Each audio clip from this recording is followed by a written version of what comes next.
natin manalangin sa Diyos upang gabayan tayo sa ating buhay sa araw-araw.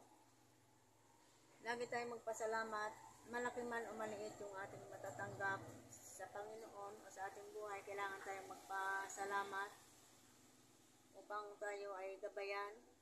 At huwag tayong makalimot sa araw-araw na ating buhay upang yung grasya ay malapit sa ating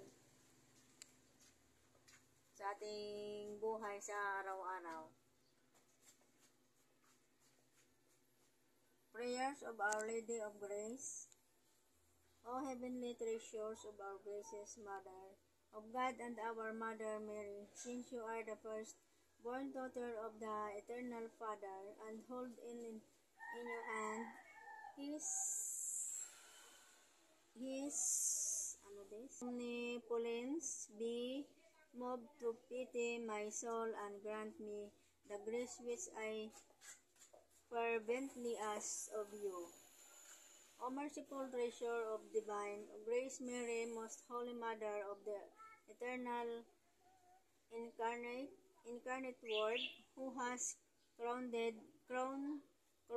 you with the immaculate wisdom, look upon the greatness all of my sorrow and grant me His graces. I need you so much.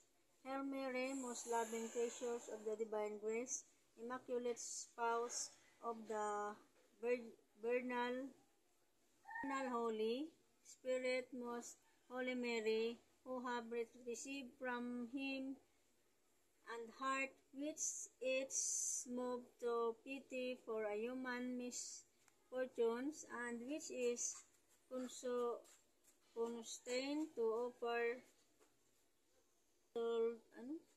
to these who suffer, me move to pity and my soul, and grant me those grace which I await from you, which will fall for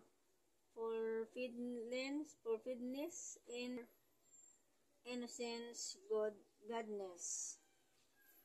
Lord, maraming salamat po sa iyong